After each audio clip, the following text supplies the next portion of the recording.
ವಿಶ್ವದೆಲ್ಲೆಡೆ ಇರುವ ಕನ್ನಡದ ಹೂಮನಸ್ಸುಗಳಿಗೆ ಅಮೋಘಂ ಚಾನಲ್ಗೆ ಸುಸ್ವಾಗತ. ಇಂದು ನಮ್ಮೊಡನೆ ಇದ್ದಾರೆ ರಂಗಭೂಮಿಯ ದೈತ್ಯ ಪ್ರತಿಭೆ ಶಾಲೋಮ್ ಸನ್ನುತ.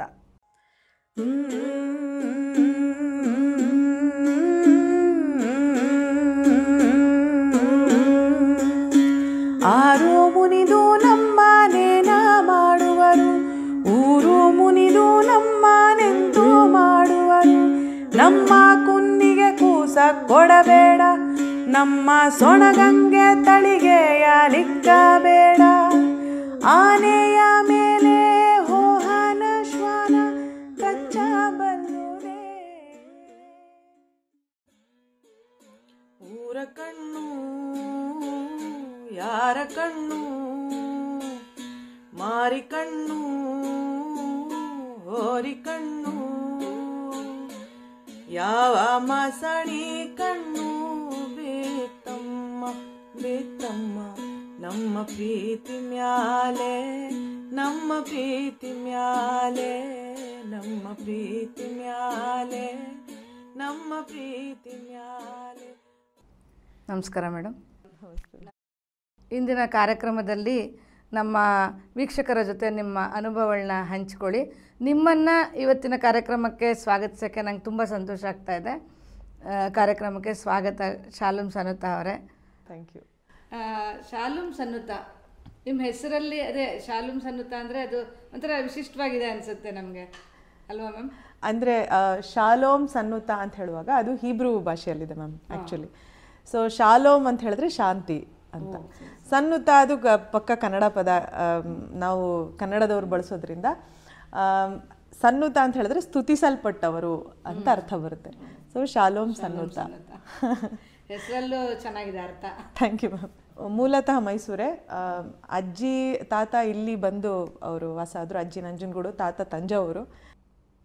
ಆಮೇಲೆ ಈ ಕಡೆ ನಾವು ಇನ್ನೊಂದು ಕಡೆಯಿಂದ ಚಾಮರಾಜನಗರ, ಅಪ್ಪ ಅಮ್ಮ ಅವರ ತಂದೆ ತಾಯಿ ಎಲ್ಲ. ಹೀಗೆ ಅಪ್ಪ ಅಮ್ಮ ಮೈಸೂರವರೇ ಆಗಿದ್ದಾರೆ ಈಗ. ಸೊ ಅಮ್ಮ HD ಕೋಟೆ ಗರ್ಲ್ಸ್ PU ಕಾಲೇಜಲ್ಲಿ ಅವರು ಇಂಗ್ಲೀಷ್ ಲೆಕ್ಚರರ್, ಮತ್ತು ಅಪ್ಪ ಬಿಷಪ್ ಆಗಿ ಈಗ ರಿಟೈರ್ ಆಗಿದ್ದಾರೆ. ಸೊ ಪ್ರೊಟೆಸ್ಟೆಂಟ್ ಬಿಷಪ್ ಆಗಿ ಕೆಲಸ ಮಾಡಿದವರು. ಮನೇಲಿ ಅವರು ಎಲ್ಲರೂ ಮ್ಯೂಸಿಷಿಯನ್ಸ್. ಅಂದರೆ ಅಜ್ಜಿ ಹಾರ್ಮೋನಿಯಂ ಪ್ಲೇ ಮಾಡೋರು, ಮತ್ತು ನಮ್ಮ ತಾತನದು ಬಳಗ ಎಲ್ಲ ಪೂರ್ತಿ ಒಬ್ಬೊಬ್ಬರು ಒಂದೊಂದು ಇನ್ಸ್ಟ್ರೂಮೆಂಟ್ ಪ್ಲೇ ಮಾಡ್ತಿದ್ರು, ಹಾಗೆಲ್ಲ ಇತ್ತು. ಅದಾದ್ರ ನಂತರ ನಮ್ಮ ತಂದೆ ಕೂಡ ಒಳ್ಳೆ ವಯಲಿನಿಸ್ಟ್. ಹಾಗಾಗಿ ನಮಗೆ ಮ್ಯೂಸಿಕ್ ಕಲೀಲೇಬೇಕು ಅನ್ನೋದಕ್ಕಿಂತ ಅದು ಸಹಜವಾಗಿ ಅದು ಪಾರ್ಟ್ ಆಫ್ ಲೈಫ್ ಅಲ್ವಾ ಅಂತ ಬಂದ್ಬಿಡ್ತು ನಮಗೆ, ಅಷ್ಟು ಸಹಜವಾಗಿ. ನೀವು ಭೌತಶಾಸ್ತ್ರದ ಉಪನ್ಯಾಸಕಿ, ಮತ್ತು ರಂಗ ಕಲಾವಿದೆ, ಸಂಗೀತಗಾರ್ತಿ, ಬಹುಮುಖ ಪ್ರತಿಭೆ ಉಳ್ಳವರು. ನಾನು ಎಲ್ಲ ಒಂದು ಮೊದಲೇ ಹೇಳೋದನ್ನೇ ಮರೆತುಬಿಟ್ಟು ಉತ್ಸಾಹದಲ್ಲಿ ಆಮೇಲೆ ಹೇಳ್ತಾ ಇದ್ದೀನಿ. ಹೇಳಿ ಮೇಡಮ್, ನಿಮಗೆ ಇಷ್ಟೊಂದು ರಂಗ ಅಂದರೆ ಬೇರೆ ಬೇರೆ ಕಲೆಯಲ್ಲಿ ಹೇಗೆ ಆಸಕ್ತಿ ಬಂತು ಅಲ್ವಾ? ನಿಮ್ಮ ಓದೇ ಬೇರೆ, ಹೌದು, ಈ ಆಸಕ್ತಿಯ ಕ್ಷೇತ್ರಗಳೇ ಬೇರೆ. ಹೌದು. ನಂದು ಆಸಕ್ತಿ ಅಂದರೆ ಸಂಗೀತದಲ್ಲಿ ಮನೆಯಿಂದನೇ ಇತ್ತು. ಅದಲ್ಲದೆ ಮ್ಯಾಮ್, ನಮಗೆ ಮೈಸೂರವರಿಗೆ ಒಂದು ಅದೃಷ್ಟ ಏನಂತಂದರೆ ಇಲ್ಲಿ ರಂಗಾಯಣ ಇದ್ದಿದ್ದು. ಹಾಗಾಗಿ ಕಾರಂತಜ್ಜ ಇಲ್ಲಿ ಇದ್ದು ಅವ್ರಿಗೆ ಮಾಡಿಸುವಾಗಿಂದನೂ, ನಾವು ಭಾಳ ಸಣ್ಣವರು ಆಗಿಂದನೂ ನಮ್ಮ ತಂದೆ ತಾಯಿ ಅಲ್ಲಿ ನಾಟಕ ಕರ್ಕೊಂಡು ಹೋಗೋದು, ಮತ್ತು ಚಿಣ್ಣರೆ ಮೇಳಕ್ಕೆ ಸೇರಿಸಿದ್ದು, ಅದೆಲ್ಲ ಒಂದು ಒಳ್ಳೆ ನಮಗೆ ಥಿಯೇಟ್ರ್ ಎಕ್ಸ್ಪೋಜರ್ ಸಿಕ್ಬಿಡ್ತು. ಸೊ ರಂಗಭೂಮಿ ಒಳಗೆ ಹೊರಗೆ ಎಲ್ಲ ನೋಡೋಕ್ಕೆ ಸಾಧ್ಯ ಆಗಿದ್ದು ಭಾಳ ಪ್ರೈಮರಿ ಸ್ಕೂಲ್ನಲ್ಲೇ. ಹಾಗೆ ಅದು ನೀವು ಓದುವಾಗಲೂ ಇದರಲ್ಲಿ ಜೊತೆಯಲ್ಲಿ ತೊಡಕೊಳ್ತಾ ಇದ್ರಿ? ಹಾಂ ಮ್ಯಾಮ್. ಮಧ್ಯದಲ್ಲಿ ಅಂದರೆ ನಾನು ಹೈಸ್ಕೂಲಲ್ಲಿ ಇರುವಾಗ ಎಷ್ಟು ನಾಟಕಗಳು ಮಾಡ್ತಿದ್ದೆ ಅಂತಂದರೆ, ರಿಹರ್ಸಲ್ಗೆ ಅಂತ ಸಂಜೆ ರಾತ್ರಿ ಆಗೋಗೋದು ರಿಹರ್ಸಲ್, ರಂಗಾಯಣದಲ್ಲೇ ಅಲ್ಲೇ ರಿಹರ್ಸಲ್ ರೂಮಲ್ಲೇ ಇರ್ತಿದ್ವಿ. ಹಾಗೆ ಅದ್ರ ಜೊತೆಗೇ ಓದೂ ಇರಬೇಕು ಅಂತ, ಅಂದರೆ ಈಗ ರಂಗಭೂಮಿ ಅನ್ನೋದು ಒಂದು ಸಬ್ಜೆಕ್ಟಾಗೆ ನಾವು ನೋಡಬೇಕು ಅಂತ ನಮ್ಮ ತಾಯಿ ಅದನ್ನಷ್ಟು ಎಕ್ಸ್ಪೋಜರ್ ಕೊಟ್ಟು ನಮಗೆ ಬೆಳೆಸಿದ್ದು. ಹಾಗಾಗಿ ಎಲ್ಲ ಕ್ಷೇತ್ರದಲ್ಲೂ ಒಂದು ಚೂರು. ಅದಲ್ಲದೆ ಫಿಸಿಕ್ಸ್ ನಂಗೆ ಭಾಳ ಫೇವ್ರೆಟ್ ಸಬ್ಜೆಕ್ಟ್. ಸೊ ನಾನು ಓದುವಾಗ ಸೈನ್ಸ್ ಓದಿದ್ರು ಅದರಲ್ಲೂ ಫಿಸಿಕ್ಸ್ ನಾನು ಓದಲೇಬೇಕು, ಯಾಕಂದರೆ ಅದನ್ನು ತುಂಬ ಡ್ರೈ ಸಬ್ಜೆಕ್ಟ್ ಅಂತ ಹೇಳ್ಬಿಡ್ತಾರೆ ಅಂತ. ಆಮೇಲೆ ಅದನ್ನು ಪಾಠ ಮಾಡೋದು ಇನ್ನೂ ದೊಡ್ಡ ಕಷ್ಟ ಅನ್ನೋದು ಒಂದು ದೊಡ್ಡ ಚಾಲೆಂಜ್ ಇತ್ತು. ಹಾಗೆ ನಮ್ಮ ತಾತ ಬಂದು ಫಿಸಿಕ್ಸ್ ಪ್ರೊಫೆಸರ್ ಆಗಿದ್ದರು. ಅದು ಜೆನೆಟಿಕ್ಕೋ ಏನೋ ನನಗೆ ಗೊತ್ತಿಲ್ಲ, ಬಟ್ ನನಗೆ ಸಿಕ್ಕಂಥ ಎಲ್ಲ ಫಿಸಿಕ್ಸ್ ಲೆಕ್ಚರರ್ಸ್ ಕೂಡ ನಂಗೆ ಭಾಳ ಇಷ್ಟ ಆದವರು. ಹಾಗಾಗಿ ನನಗೆ ಫಿಸಿಕ್ಸ್ನ ಪಾಠ ಮಾಡೋದೇ ಒಂದು ಮೂಲ ಇಟ್ಕೊಂಡು ನಾನು ಅದು ಚಾಲೆಂಜ್ ಎದುರಿಸಬೇಕು ಅಂಥೇಳಿ BEd ಕಾಲೇಜಲ್ಲಿ ನಾನು ಫಿಸಿಕ್ಸ್ ಪ್ರೊಫೆಸರ್ ಆಗಿ ಕೆಲಸ ಮಾಡ್ತಾಯಿದ್ದೆ. ಫಸ್ಟ್ ನಾನು ಸ್ಟೇಜ್ ಹತ್ತಿದ್ದು ರಂಗಾಯಣದಲ್ಲಿ ಒಂದು ಮೈಮ್ ಶೋ ಮೂಲಕ. ಮೈಮ್ ರಮೇಶ್ ಸರು ಒಂದು ಚಿಣ್ಣರ ಮೇಳದಲ್ಲಿ ಸಣ್ಣದೊಂದು ಸ್ಕಿಟ್ ಮಾಡಿಸಿದ್ರು. ಹಂಗೆ ಶುರು ಆಗಿದ್ದು. ಆಮೇಲೆ ಜನ್ನಿ ಸರ್ ಜೊತೆ ಯಯಾತಿ, ಆ ನಂತರ ನಾನು ಜಂಬೆ ಸರ್ ಅವ್ರ ಮಾಡಿಸುವಾಗ ಮ್ಯೂಸಿಕ್ ಮಾಡ್ತಿದ್ದೆ. ಆಮೇಲೆ ನಮ್ಮ ಇವರು ನಿರಂತರದವರು ಹಲವಾರು ನಾಟಕ ಮಾಡೋರು, ಅಲ್ಲೆಲ್ಲ ನಾನು ಸಂಗೀತದಲ್ಲಿ ತೊಡ್ಕೊಂಡಿದ್ದೆ. ರಂಗ ಸಂಗೀತದಲ್ಲಿ ಚೀನಿಮಮ್ಮ ಇದ್ದರು, ನಮಗೆ ಸಂಗೀತ ಹೇಳ್ಕೊಡೋರು, ರಂಗ ಸಂಗೀತ ಹೇಳ್ಕೊಡೋರು. ಆಮೇಲೆ SR ರಮೇಶ್ ಸರ್ ಕಿಂಗ್ ಲಿಯರ್ ಮಾಡಿಸಿದ್ರು, ಜುನಾಗಢ ಜಂಗ್ಲಿ ಆಟ ಅಂತ ಕಾಮಿಡಿ ಆಫ್ ಎರರ್ಸ್ ಮಾಡಿಸಿದ್ರು.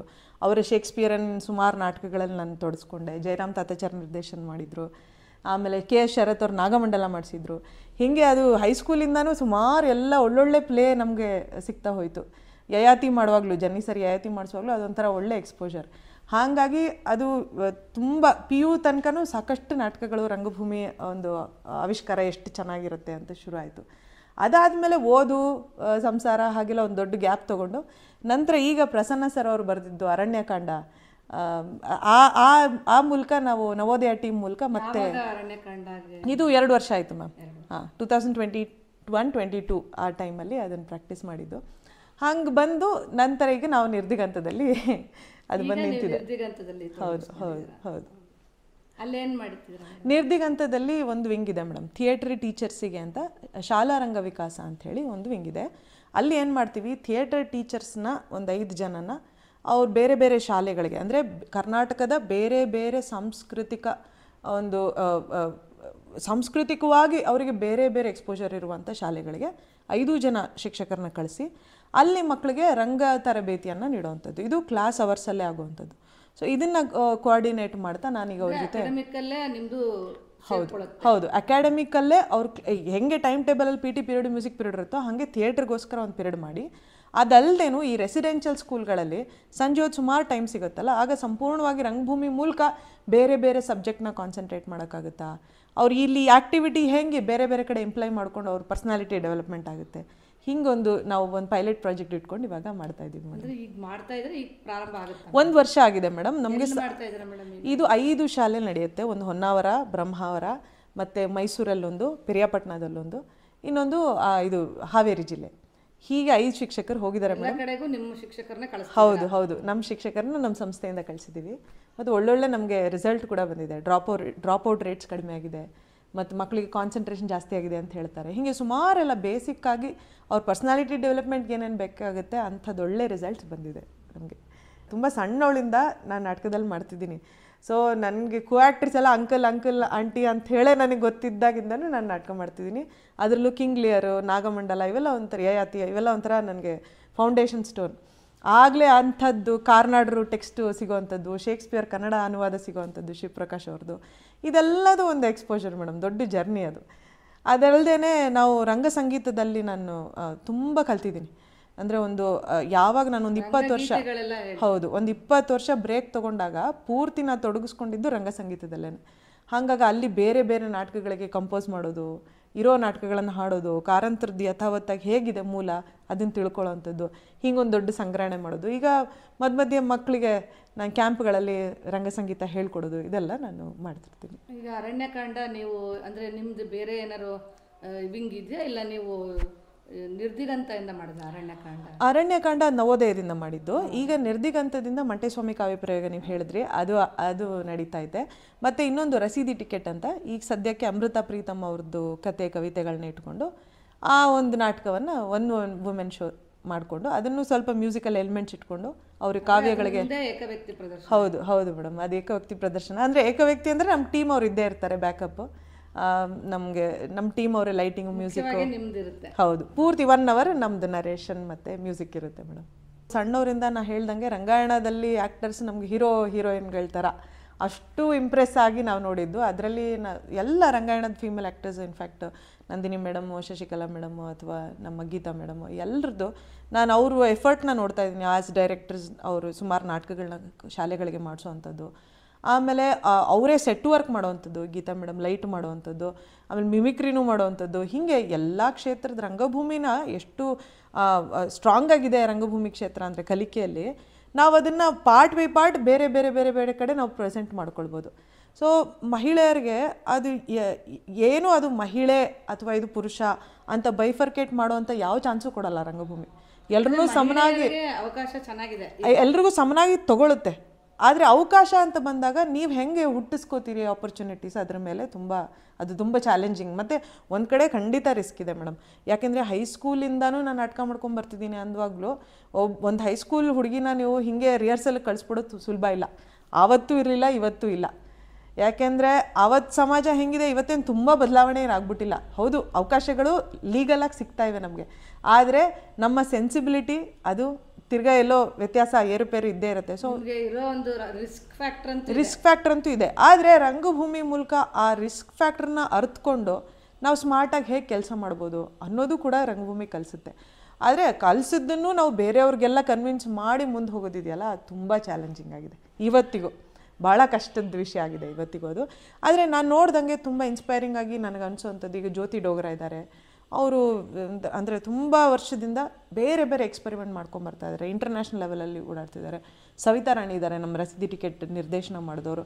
ಅವರು ಅಷ್ಟೇ ಅದಕ್ಕೋಸ್ಕರ ಕಲೆಗೋಸ್ಕರನೇ ಇದ್ದು ಬೇರೆ ಬೇರೆ ಜಾಗದಲ್ಲಿ ನಿರ್ದೇಶನ ಮಾಡುವಾಗ ಆಯಾ ಸಂಸ್ಕೃತಿ ಕಲಿತು ಸೊ ಅವ್ರಿಗೆ ಹೊರಗಡೆ ಬಂದು ಒಬ್ಬ ಟ್ರಾವೆಲರ್ ಆಗಿರೋಕ್ಕೆ ಅವಕಾಶ ಇದೆ. ಅಂಥವರಿಗೆ ರಂಗಭೂಮಿ ಮಾಡೋಕ್ಕೂ ಜಾಸ್ತಿ ಅವಕಾಶ ಸಿಗುತ್ತೆ ಅಂತ ಅನಿಸುತ್ತೆ ನನಗೆ. ಸೊ ನಾನು ಎಷ್ಟೇ ಪರ್ಫಾರ್ಮರ್ ಆಗಿದ್ರು, ಒಳ್ಳೆ ಪರ್ಫಾರ್ಮರ್ ಆಗಿದ್ರು, ನಂದೊಂದು ಬೌಂಡ್ರಿ ಇದ್ದೇ ಇರುತ್ತೆ. ನಮ್ಮೂರು, ನಮ್ಮ ಜಾಗ, ಇಲ್ಲಿ ಚಾನ್ಸ್ ಸಿಕ್ಕಿದ್ರೆ ಅಂತ.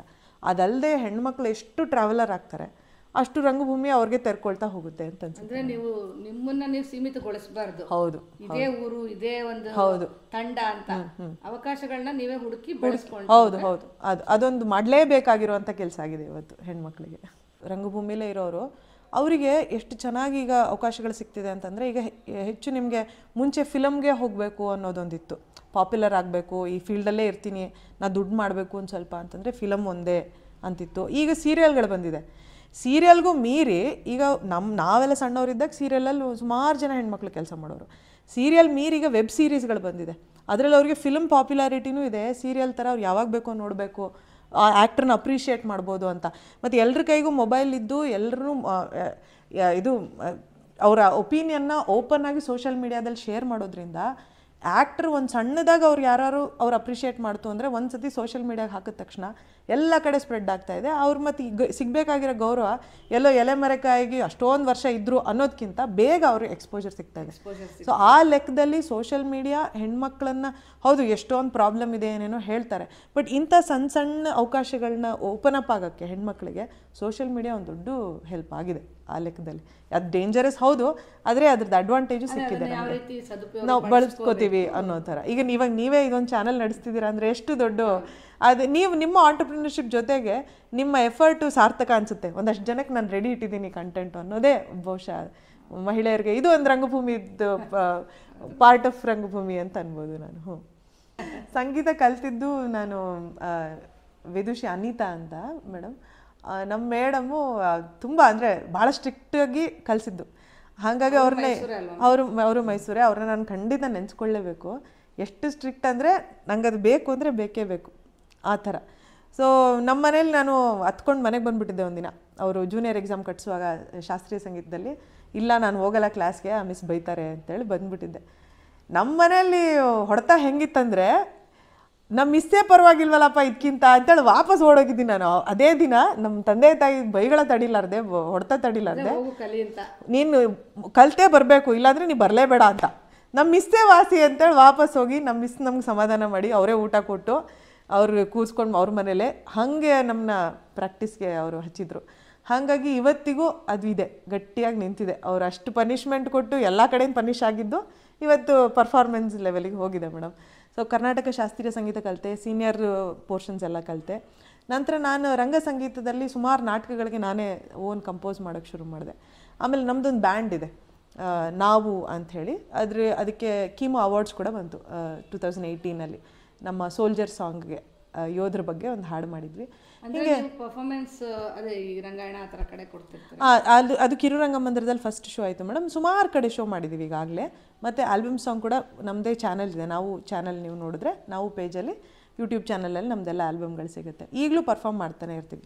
ಸೊ ನಾವು ಒಂದು ಬ್ಯಾಂಡ್ ಅಂತ ಕಟ್ಕೊಂಡ್ವಿ. ಆ ಬ್ಯಾಂಡಲ್ಲಿ ಕನ್ನಡ ಹಾಡುಗಳನ್ನ ನಾವುಗಳೇ ಬರೆದು ಕಂಪೋಸ್ ಮಾಡಿ ಅದನ್ನು ಹೊಸ ಒಂದು ಆಧುನಿಕ ಶೈಲಿಯಲ್ಲಿ, ಬ್ಯಾಂಡ್ ಶೈಲಿಯಲ್ಲಿ ಹೇಗೆ ತಲುಪಿಸ್ಬೋದು ಅಂತ ಪ್ರಯತ್ನ ಮಾಡ್ತಾನೆ ಇದ್ದೀವಿ, ಇನ್ನೂ ನಡೀತಾನೆ ಇದೆ. ಕನ್ನಡ ಸಾಹಿತ್ಯದ ವಚನಗಳು, ಹೌದು ಹೌದು, ಕೆಲವೊಂದು ನಾವೇ ಕಂಪೋಸ್ ಮಾಡಿದ್ದು, ಇನ್ನು ಕೆಲವೊಂದು ವಚನಗಳು, ದಾಸ ಸಾಹಿತ್ಯ, ಇನ್ನು ತತ್ವಪದ, ಹೌದು ತತ್ವಪದಗಳು, ಹೀಗೆ ಯಾವುದು ಸಾಹಿತ್ಯಿಕವಾಗಿ ಅದು ನಿಜವಾಗ್ಲೂ ಅರ್ಥ ಕೊಡುವಂಥ, ಸಂದೇಶ ಕೊಡುವಂಥದ್ದು ಹಾಡಿದೆ ಅದನ್ನು ನಾವು ಒಂದು ಹಾಡು ಅಂದರೆ ಇದೆಲ್ಲ ಜೊತೆಗೆ ನಾವು ಈಗ ಹಳೆಯ ಆಟಗಳೆಲ್ಲ ಇದ್ದು ನೋಡಿ, ಈ ಆಟಗಳೆಲ್ಲ ಇವಾಗ ನಶಿಸಿ ಹೋಗ್ತಿದೆ, ಆ ಆಟಗಳ ಹೆಸರು ಗೊತ್ತಿಲ್ಲ ಮಕ್ಕಳಿಗೆ, ಅಂಥದ್ದನ್ನೆಲ್ಲ ಪಟ್ಟಿ ಮಾಡಿ ಅದಕ್ಕೊಂದು ಹಾಡು ಮಾಡೋವಂಥದ್ದು. ಹಾಗೆ ಕ್ರಿಯೇಟಿವ್ ಆಗಿ ಏನೇನು ಮಾಡೋಕ್ಕೆ ಸಾಧ್ಯ, ಒಟ್ಟಿನಲ್ಲಿ ನಮ್ಮ ಲಿಟ್ರೇಚರ್ ಬೇಸ್ ಫೌಂಡೇಶನ್ ಇರುವಂಥ ಗೀತೆಗಳನ್ನು, ಹೌದು ನಾವು ಅಂತ ತಂಡ. ಸೊ ಇವಾಗ ನಾವು ಎಕ್ಸ್ಟೆನ್ಷನ್ ಆಗಿ ಮಕ್ಕಳಿಗೆ ರಂಗಗೀತೆಗಳ ವರ್ಕ್ಶಾಪು, ಮತ್ತು ಕೆಲವೊಬ್ಬರಿಗೆ ಆ ಭಾಷೆ, ಉಚ್ಚಾರಣೆ, ಸ್ವರ, ವಾಯ್ಸ್ ಕಂಟ್ರೋಲ್, ಇದ್ರ ಬಗ್ಗೆ ವರ್ಕ್ಶಾಪು ಇದೆಲ್ಲ ಮಾಡ್ತಾಯಿದ್ದೀನಿ ಮೇಡಮ್ ಈಗ. ಓಕೆ, ಆ್ಯಕ್ಚುಲಿ ರಂಗಭೂಮಿಯಲ್ಲಿ ನಾನು ಈ ಗೋಪಿಚಂದ್ ಅಂತ ಮ್ಯಾಮ್ ಇದ್ರ ಹೆಸರು, ಏಕ್ತಾರಿ ಅಂತ ಕರೆದು ಬಿಡ್ತಾರೆ, ಏಕ್ತಾರಿ ಅಲ್ಲ ಇದು ಗೋಪಿಚಂದ್ ಅಂತ, ಗೋಬಿ ಅಂತ ಶಾರ್ಟ್ ಫಾರ್ಮು. ಇದು ನಂಗೆ ಚೀನಿ ಮಾಮ ಇಂಟ್ರೊಡ್ಯೂಸ್ ಮಾಡಿದ್ದು. ನಾವಿದು ಡೆಲ್ಲಿಯಲ್ಲಿ ಬ್ಯಾಂಡ್ ಸಲುವಾಗಿ ಹೋದಾಗ ಪರ್ಚೇಸ್ ಮಾಡಿದ್ದು. ಇದು ಕೈಗೆ ಬಂದಾಗಿಂದ ಸುಮಾರು ಅದು ಕಂಪೋಸಿಷನ್ಗಳು ಇದರ ಇನ್ಸ್ಪಿರೇಷನ್ ಮೇಲೆ ಆಗ್ತಾ ಹೋಗ್ತವೆ, ಹಂಗೆ ಆಗಿದೆ ಕೂಡ. ಅದರಲ್ಲಿ ನನಗೆ ಯಾವುದರಿಂದ ಇನ್ಸ್ಪೈರ್ ಆಗ್ತೀನಿ ಅಂತ ಅನ್ನುವಾಗ ಮೊದಲು ತುಂಬ ಜಾಸ್ತಿ ನೆನಪಾಗೋದು ಕರಿಮಾಯಿ ನಾಟಕದ ಚಂದ್ರಶೇಖರ್ ಕಂಬಾರ್ ಅವ್ರದ್ದು ಈ ಹಾಡು. ಸೊ ನಾ ಎಲ್ಲಿ ಹೋದರೂ ಇದನ್ನು ಕೇಳ್ತಾರೆ, ಇದನ್ನು ಹಾಡ್ತಿರ್ತೀನಿ, ಮತ್ತು ನನಗೂ ಭಾಳ ಪ್ರಿಯವಾಗಿರುವಂಥ ಹಾಡು ಇದು. ಸೊ ಇದನ್ನು ಹಾಡ್ತೀನಿ ಮೇಡಮ್.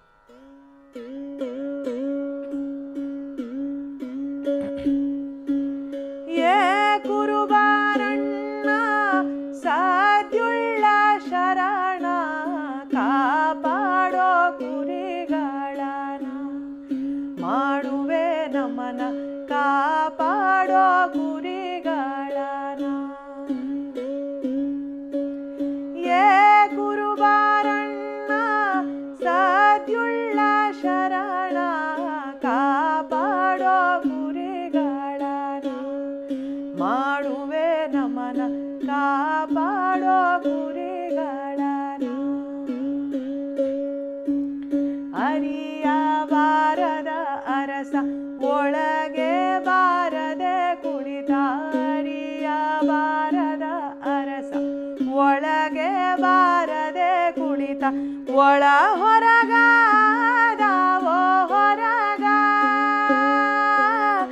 ಒಲಿದ ಒಲಿಗೆಯ ಭೇದ ಗೊತ್ತಿಲ್ಲದ ದೇವೋ ಮರೆತೆವೋ ದೊಡ್ಡಿಯ ಗುರುತ. ಒಲಿದ ಒಲಿಗೆಯ ಭೇದ ಗೊತ್ತಿಲ್ಲದ ದೇವೋ ಮರೆತೆವೋ ದೊಡ್ಡಿಯ ಗುರುತ.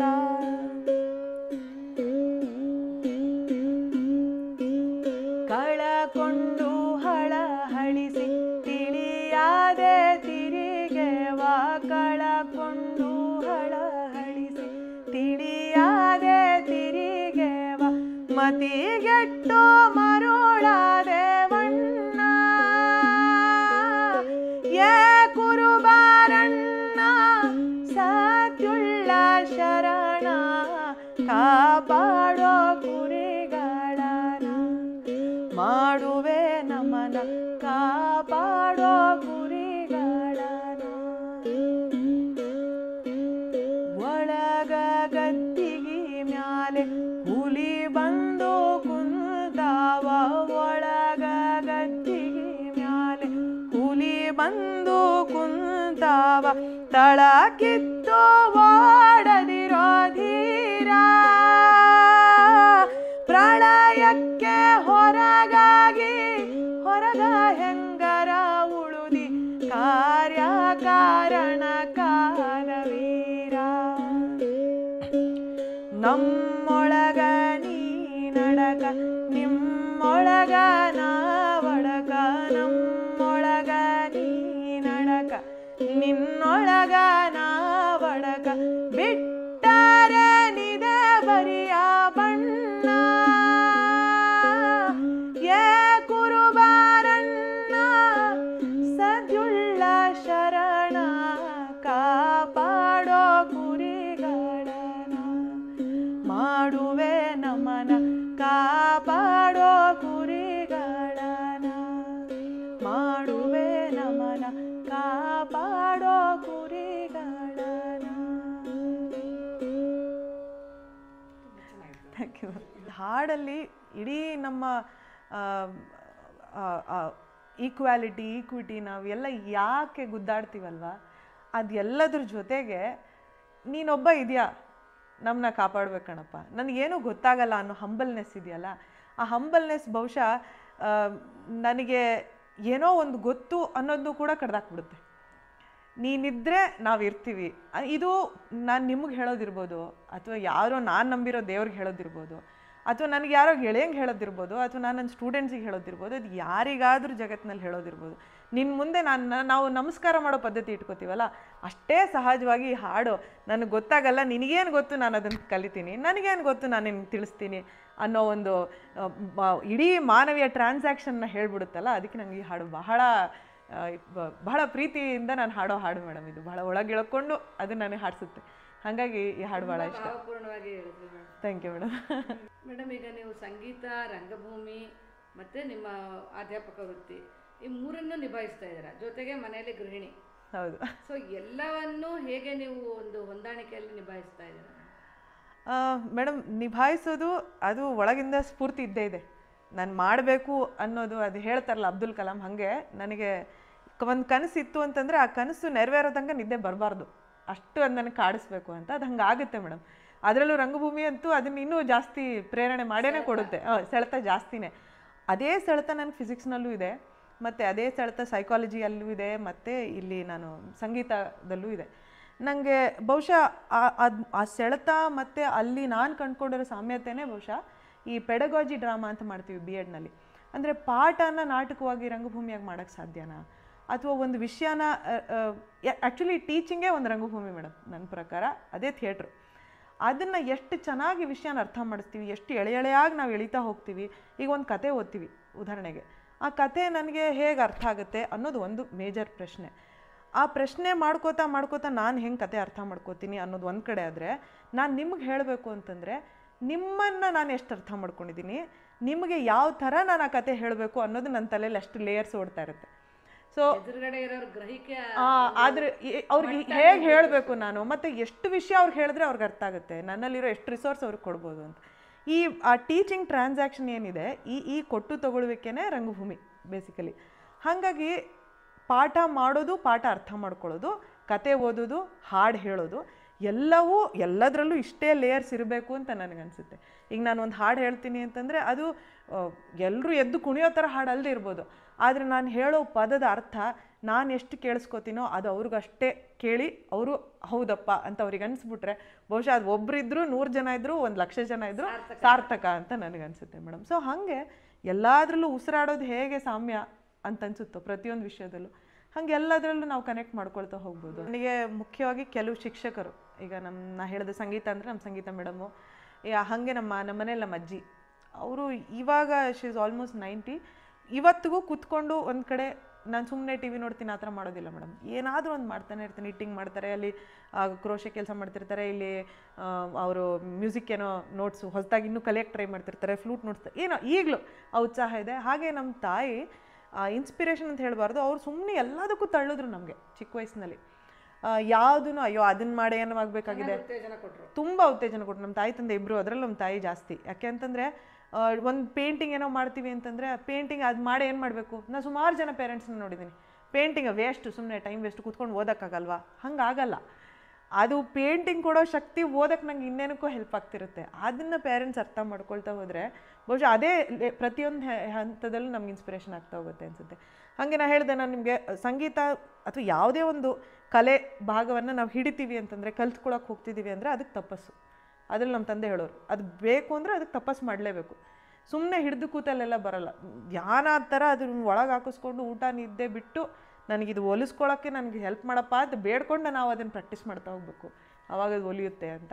ಒಂದು ಆ ಥರ ಪ್ರತಿ ಹಂತದಲ್ಲಿ ನಮ್ಮ ತಂದೆ ತಾಯಿ ಮತ್ತು ನನ್ನ ಟೀಚರ್ಸು ಅವರೆಲ್ಲ ಆಗಿದ್ದು. ಇನ್ನು ನಂತರ ಅವರು ಕೊಡುವಂಥ ಬ್ಯಾಕಪ್ ಕೂಡ ಅಷ್ಟೇ ಮುಖ್ಯ ಆಗುತ್ತೆ ಮೇಡಮ್. ಅಂದರೆ ಇನ್ಸ್ಪಿರೇಷನ್ ಒಂದು ಅರ್ಥಕ್ಕೆ ಹೌದು, ಕನಸೇನೋ ಕಾಣೋಕ್ಕಾಗುತ್ತೆ, ತುಂಬ ಕನಸು ಕಾಣ್ತೀವಿ, ತುಂಬ ಸಾಧಕರನ್ನು ನೋಡ್ತೀವಿ, ಆದರೆ ನಮಗೆ ಎಷ್ಟು ಸಾಧ್ಯತೆ ಇದೆ ಅನ್ನೋದು ನೋಡುವಾಗ ಮನೆಯಿಂದ ಬ್ಯಾಕಪ್ ತುಂಬ ಚೆನ್ನಾಗಿರ್ಬೇಕಾಗುತ್ತೆ. ಆ ಥರ ಲೆಕ್ಕದಲ್ಲಿ ನಮ್ಮ ತಂದೆ ತಾಯಿ, ಅಜ್ಜಿ, ನನ್ನ ಹಸ್ಬೆಂಡು ಎಲ್ಲರದ್ದು ಒಳ್ಳೆ ಬ್ಯಾಕಪ್ ಇದೆ. ಹಾಗಾಗಿ ನಾನು ಇಲ್ಲ ನೀನು ಹೋಗು ಪರವಾಗಿಲ್ಲ, ನೀನು ಒಂದಿನ ನೀನು ಆಚೆ ಈಚೆ ಆದರೆ ಪರವಾಗಿಲ್ಲ, ನಾವಿದ್ದೀವಿ, ನಾವು ನೋಡ್ಕೋತೀವಿ ಅಂತ ನನ್ನನ್ನು ಅಷ್ಟೇ ಸಮಾನವಾಗಿ ನೋಡ್ತಾ, ಈಗ ನನ್ನ ತಮ್ಮನ ಜೊತೆನಾಗಲಿ ನನ್ನ ಹಸ್ಬೆಂಡ್ ಜೊತೆನಾಗಲಿ ಎಲ್ಲೂ ನನಗೆ ಭೇದ ಭಾವ ಅಂತ ಅನಿಸಿಲ್ಲ. ಮತ್ತು ಮೋಹನ್ ಕುಮಾರ್ ಅಂತ ಮೇಡಮ್, ಅವ್ರೀಗ ಪ್ರಜಾವಾಣಿಲಿ ಕೆಲಸ ಮಾಡ್ತಾ ಇದ್ದಾರೆ. ಮಗಳು ಇಳಾ ಸಂಯೋಜಿತ ಅಂತ, ಅವಳಿಗೆ 5th ಸ್ಟ್ಯಾಂಡರ್ಡಿಗೆ CKCಯಲ್ಲಿ ಅವಳು ಓದ್ತಾ ಇದ್ದಾಳೆ. ಸೊ ಎಲ್ಲರ ಕಡೆಯಿಂದ ಸಪೋರ್ಟ್ ಇದೆ. ಸೊ ನೀನು ಹೋಗು, ಬೇರೆ ಬೇರೆ ಕಡೆ ನೀನು ನೋಡು, ಜಗತ್ತು ನೋಡಿಕೊಂಡು ಹೇಗೆ ಪರಿಚಯ ಮಾಡ್ಕೋ ಅಂತ. ಸೊ ಆ ಸಪೋರ್ಟ್ ಇರೋದ್ರಿಂದ, ಎಕ್ಸ್ಪೋಜರ್ ಇರೋದ್ರಿಂದ ಸಾಧ್ಯ ಆಗುತ್ತೆ ಅನಿಸುತ್ತೆ ಮೇಡಮ್. ನಾನು ಈಗಿನ ಯುವ ಜನತೆ ಅಂದರೆ ಎಸ್ಪೆಷಲಿ ನನ್ನ ಸ್ಟೂಡೆಂಟ್ಸ್ ನೋಡಿರೋದ್ರಿಂದ ತುಂಬ ಗಮನಿಸಿರೋದು, ಅವರು AI ಮಾರು ಹೋಗುವಂಥದ್ದು ಮೇಡಮ್. ಏನೇ ಇರಲಿ ಫಸ್ಟು ಮೊಬೈಲಲ್ಲಿ ಸೊಲ್ಯೂಷನ್ ಹುಡ್ಕೋಕ್ಕೆ ಶುರು ಮಾಡ್ತಾರೆ. ಅದು ತಪ್ಪು ಅಂತ ನಾನು ಹೇಳ್ತಿಲ್ಲ. ಆದರೆ ಈಗ ನಮಗೆ ನೋಡಿ, ನಾವು ChatGPT ಯೂಸ್ ಮಾಡ್ತೀವೋ, ಮತ್ತೊಂದು ಯೂಸ್ ಮಾಡ್ತೀವೋ, ಮ್ಯೂಸಿಕಲ್ ಆ್ಯಪ್ಗಳು ಬೇಕಾದಷ್ಟಿದೆ. ನಾನು ಇವತ್ತು ChatGPTಗೆ ನನಗೊಂದು ಹಾಡು ಕಂಪೋಸ್ ಮಾಡಿಕೊಡು ಅಂದರೆ 2 ನಿಮಿಷದಲ್ಲಿ ನಂಗೆ ಮಾಡಿಕೊಡುತ್ತೆ. ಆದರೆ ಆಳಾಗಬಲ್ಲವನು ಅರಸನಾಗಬಲ್ಲ ಅಂತ ಹೇಳ್ತಾರಲ್ಲ, ಹಾಗೆ ನಮಗೆ ವಾಸ್ತವ ಅಥವಾ ಕಂಟೆಂಟ್ ನಿಜವಾಗ್ಲೂ ಏನೊಂದು ಗೊತ್ತಿದ್ದರೆ ಮಾತ್ರ ಆ ಟೆಕ್ನಾಲಜಿ ಹೇಳೋದು ಸರಿನಾ ತಪ್ಪೋ, ನಾನು ತೊಗೊಳ್ಬೇಕೋ ಬೇಡವೋ, ಎಷ್ಟು ತೊಗೊಳ್ಬೇಕು ಅನ್ನೋದು ನಿರ್ಧಾರ ತೊಗೊಳಕ್ಕೆ ಸಾಧ್ಯ.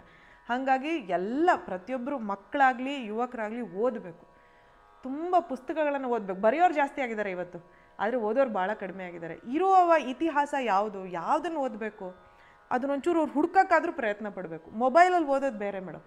ಇರೋದು ಈಗ ನನ್ನ ತಂದೆ ತಾತನ ಹೆಸರು ಅವ್ರು ಯಾರು ಅಂತಲೇ ನನಗೆ ಗೊತ್ತಿಲ್ಲದೆ ಇದ್ದರೆ ನನಗೆ ಹೊಸ ಜಗತ್ತನ್ನ ಕಂಡುಕೊಳ್ಳೋಕೆ ನಂಗೆ ಆಗಲ್ಲ. ಸೊ ನಾನು ನನ್ನ ರೂಟ್ಸ್ ಎಲ್ಲಿದೆ ಅದನ್ನು ನೋಡಬೇಕಾಗತ್ತೆ, ಅದನ್ನು ಓದ್ಕೊಳ್ಬೇಕಾಗತ್ತೆ, ತಿಳ್ಕೊಳ್ಬೇಕಾಗತ್ತೆ. ಅದಾದಮೇಲೆ ಅದನ್ನ ಇಟ್ಕೊಂಡು ನೀವು ಯಾವ ಟೆಕ್ನಾಲಜಿ ಏನು ಬಂದರೂ ನೀವು ಅದ್ರ ಜೊತೆ ಎಷ್ಟು ಬೇಕಾದ್ರೂ ಆಟಾಡ್ಬೋದು. ಬಟ್ ನನಗೆ ಮೂಲ ಗಟ್ಟಿ ಇದ್ದರೆ ಮಾತ್ರ ನಾನು ಅದನ್ನೆಲ್ಲ ಮಾಡೋಕ್ಕೆ ಸಾಧ್ಯ. ಸೊ ನಮ್ಮ ಒಂದು ಮೂಲಗಳನ್ನ ನಾವು ಪರಿಚಯ ಮಾಡ್ಕೊಳ್ಳೋಕೆ ಮಕ್ಕಳು ಓದಬೇಕು, ಯುವಕರು ಓದಬೇಕು ಅಂತ ಅನಿಸುತ್ತೆ ನನಗೆ. ನಿರ್ದಿಗಂತ ಬಗ್ಗೆ ಸ್ವಲ್ಪ ಹೇಳಿ ಮೇಡಮ್. ಅಂದರೆ ಪ್ರಕಾಶ್ ನಿರ್ದಿಗಂತ ಬಗ್ಗೆ ತುಂಬ ಕುತೂಹಲ ಇದೆ ಜನಕ್ಕೆ. ಹೌದು, ಅದ್ರ ಬಗ್ಗೆ ಸ್ವಲ್ಪ ಹೇಳಿ. ನಿರ್ದಿಗಂತ ಅವರೇ ಹೇಳೋ ಹಾಗೆ ಪ್ರಕಾಶ್ ಸರ್ ಒಂದು ಕಾವುಗೂಡು ಅಂತ ಮೇಡಮ್, ಅಲ್ಲಿ ಬೇರೆ ಬೇರೆ ಥರ ಪ್ರಾಜೆಕ್ಟ್ಗಳು ನಡೆಯುತ್ತೆ. ಅಲ್ಲಿ ಹೊಸ ಶ್ರೀರಂಗಪಟ್ಟಣದಿಂದ ಸ್ವಲ್ಪ ದೂರ ಕೆಶೆಟ್ಟಿಹಳ್ಳಿ ಅಂತಿದೆ, ಅಲ್ಲಿ ಈ ಒಂದು ಸಂಸ್ಥೆ ಇದೆ. ಅದನ್ನು ರಂಗಭೂಮಿಗೋಸ್ಕರ ಅಂತಲೇ ಅವರು ಸಂಸ್ಥೆನ ಬೆಳೆಸ್ತಾ ಇದ್ದಾರೆ. ಅನೇಕ ರಂಗ ಕಲಾವಿದರು ಅಲ್ಲಿ ಬಂದು ಕೆಲವರು ಅಲ್ಲಿ ಫೆಲೋಶಿಪ್ನ ಪಡ್ಕೊಂಡು ನಿರ್ದೇಶನ ಮಾಡ್ತಾ ಇದ್ದಾರೆ. ಹೊಸ ಹೊಸ ವಿಷಯಗಳನ್ನು ಅವರು ಚರ್ಚೆ ಮಾಡ್ತಿದ್ದಾರೆ. ಕೋರ್ಸ್ ಅಂತಿಲ್ಲ ಮೇಡಮ್, ಅಲ್ಲಿ ಯಾವುದೇ ಟ್ರೈನಿಂಗ್ ಏನೂ ಇಲ್ಲ. ಈಗಾಗಲೇ ಕಲ್ತಿರೋರು, ಈಗಾಗಲೇ ಕಲಿತು ಒಂದು ಹೊಸ ವಿಷಯವನ್ನು ನಾನು ಹುಡುಕಿ ನಾನು ಅದನ್ನು ನಿರ್ದೇಶನ ಮಾಡ್ತೀನೋ ಅಥವಾ ಅದಕ್ಕೊಂದು ಹೊಸ ರೂಪ ಕೊಡ್ತೀನಿ, ರಂಗಭೂಮಿ ಮೂಲಕ ನಾನೇನೋ ಹೇಳಕ್ಕೆ ಹೋಗ್ತಿದ್ದೀನಿ ಅನ್ನೋರಿಗೆ ಅದೊಂದು ಒಳ್ಳೆ ಪ್ಲ್ಯಾಟ್ಫಾರ್ಮ್ ಆಗುತ್ತೆ. ಸೊ ಅಲ್ಲಿ ಬಂದು ಅವರು ಅವ್ರ ಬಗ್ಗೆ ಹೇಳಿ ಪರಿಚಯ ಮಾಡಿಕೊಂಡು ಅವ್ರು ಯಾವ ಥರ ಕೆಲಸ ಮಾಡಬೇಕು ಅಂತಿದ್ದಾರೆ, ಯಾರ ಜೊತೆ ಕೆಲಸ ಮಾಡಬೇಕು ಅಂತಿದ್ದಾರೆ, ಅದ್ರ ಬಗ್ಗೆ ನಮಗೆ ತಿಳಿಸಿದ್ರೆ ಅವರಿಗೊಂದು ಒಳ್ಳೆ ಅವಕಾಶವನ್ನು ನಾವು ಕೊಡ್ತೀವಿ ಅನ್ನೋದು ನಿರ್ದಿಗಂತದ ಆಶಯ ಆಗಿದೆ. ಇಲ್ಲ, ಇದು ಮಂಟೇಸ್ವಾಮಿ ಕಾವ್ಯ ಪ್ರಯೋಗದಲ್ಲಿ ಒಂದು ಸಣ್ಣ ಬಿಟ್ ಅಷ್ಟೇ. ಇದರಲ್ಲಿ ನೀಲಾಂಬಿಕೆ ಪೂಜೆ ಮಾಡಬೇಕು ಅಂಥೇಳಿ ಹೂಗಳನ್ನು ಕರೀತಾಳೆ. ಪೂಜೆ ಮಾಡೋಕ್ಕೆ ಹೂ ಕರೆದಾಗ ಎಲ್ಲ ಹೂಗಳು ಬರ್ತವೆ, ಕೆಲವೊಂದು ಬರೋದಿಲ್ಲ. ಅದ್ರ ಬಗ್ಗೆ ಹಾಡು ಮೇಡಮ್. ಇದನ್ನು ನಾವು ಪ್ರಯೋಗ ಮಾಡುವಾಗ, ಇದ್ರದ್ದು ಪ್ರಾಕ್ಟೀಸ್ ಮಾಡುವಾಗ ಇದು ನಮಗೆ ಸ್ಕ್ರಿಪ್ಟು ಮಂಟೇಸ್ವಾಮಿ ಮಹಾಕಾವ್ಯದಿಂದ ಸಿಕ್ತು. ಇದಕ್ಕೆ ನಾನೇ ಹಾಗೆ ಕಂಪೋಸ್ ಮಾಡ್ಕೋತಾ ಇದನ್ನು ಹಾಗೆ ಬಿಲ್ಡಪ್ ಮಾಡಿದ್ದು. ಇದನ್ನು ನಾನೇ ಕಂಪೋಸ್ ಮಾಡಿದ್ದು.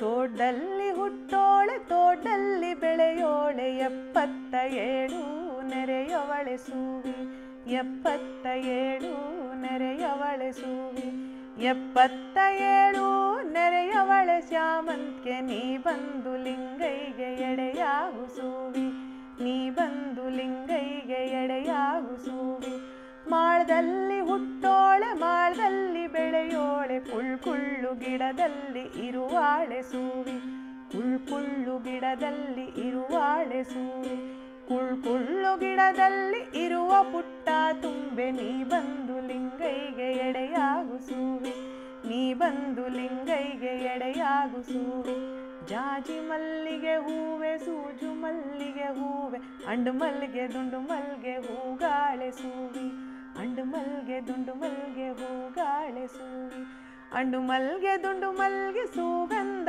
ಪುಷ್ಪಗಳೇ ನೀವು ಬಂದು ಲಿಂಗೈಗೆ ಎಡೆಯಾಗಿ ಸೂವಿ ನೀವು ಬಂದು ಲಿಂಗೈಗೆ ಎಡೆಯಾಗಿ ಸೂವಿ. ಹಿಂಗೆ ಹಾಡು ಹೋಗ್ತಾನೆ ಇರುತ್ತೆ. ನೀಲಮ್ಮ ಕರ್ದಂಗೆ ಕರ್ದ ಪುಷ್ಪಗಳೆಲ್ಲ ಪೂಜೆಗೆ ಬಂದುವಂತೆ, ಕೆಲವು ಪುಷ್ಪಗಳು ಬರಲೇ ಇಲ್ವಂತೆ, ಇನ್ನೂ ಕೆಲವು ಪುಷ್ಪಗಳು ತಡವಾಗಿ ಬಂದುವಂತೆ. ಬರದೇ ಹೋದ ಪುಷ್ಪಗಳಿಗೆ ನೀಲಮ್ಮ ಯಾವ್ಯಾವ ರೀತಿ ಶಾಪ ಕೊಟ್ಲು ಅಂದ್ರೆ, ತಲೆ ಕೆದರಿದವ್ವಾನ ತಲೆ ಮ್ಯಾಲೆ ಹುಟ್ಟೋಳೆ, ತಾಳಿಸಿ ತಾಳಿಸಿ ತೊನೆಯೋಳೆ ಸೂವಿ, ತಾಳಿಸಿ ತಾಳಿಸಿ ತೊನೆಯೋಳೆ ಸೂವಿ, ತಾಳಿಸಿ ತೊನೆಯೋ ಹುಚ್ಚು ಹುಡುಗಿ ತಾಳೆ, ಕರುದಾಗ ನೀನ್ಯಾಕೆ ಬರನಿಲ್ಲ ಸೂವಿ, ಕರುದಾಗ ನೀನ್ಯಾಕೆ ಬರನಿಲ್ಲ ಸೂವಿ, ಕರುದಾಗ ನೀನು ಬರದೆ ಹೋದ ಮ್ಯಾಲೆ ಹಳ್ಳ ಕೊಳ್ಳದಲ್ಲಿ ಬೆಳೆಯೋಗು ಸೂವಿ, ಹಳ್ಳ ಕೊಳ್ಳದಲ್ಲಿ ಬೆಳೆಯೋಗು ಸೂವಿ, ಅಕ್ಕ ಅಂದರು ನೀನು ಲೆಕ್ಕಕ್ಕೆ ಸಿಗದೋಳೆ, ಅಕ್ಕರೆಗೆ ದೂರ ಆದೋಳೆ ಸೂವಿ, ಅಕ್ಕರೆಗೆ ದೂರ ಆದೋಳೆ ಸೂವಿ, ಅಕ್ಕರೆಗೆ ದೂರ ಆದ ಎಕ್ಕದ ಹೂವೇ, ಎಕ್ಕುಟ್ಟು ಹೋಗು ಮನೆ ಹಾಳು ಸೂವಿ, ಎಕ್ಕುಟ್ಟು ಹೋಗು ಮನೆ ಹಾಳು ಸೂವಿ. ಹಿಂಗೆ ಹಾಡು ಪ್ರಸಂಗ ಹೋಗ್ತಾ ಇರುತ್ತೆ ಮೇಡಮ್.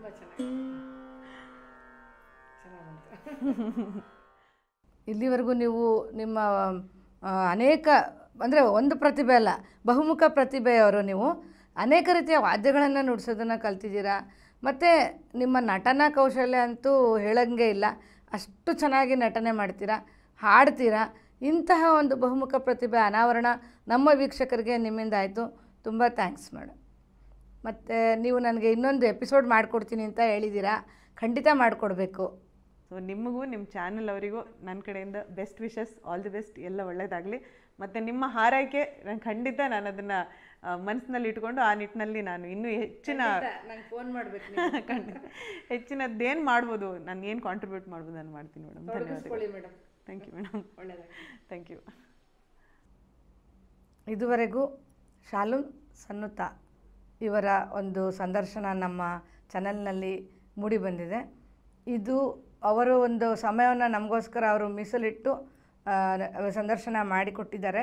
ಇದು ನಿಮಗೆ ಇಷ್ಟವಾಗಿದ್ದಲ್ಲಿ ದಯವಿಟ್ಟು ನಮ್ಮ ಚಾನಲ್ನ ಈ ವಿಡಿಯೋಗಳನ್ನು ಲೈಕ್ ಮಾಡಿ, ಶೇರ್ ಮಾಡಿ, ಕಮೆಂಟ್ ಮಾಡಿ, ಸಬ್ಸ್ಕ್ರೈಬ್ ಮಾಡಿ, ಅಮೋಘಂ ಚಾನಲ್ನ ಪ್ರೋತ್ಸಾಹಿಸಿ ಅಂತ ಕೇಳ್ಕೊಳ್ತೀನಿ. ನಮಸ್ಕಾರ.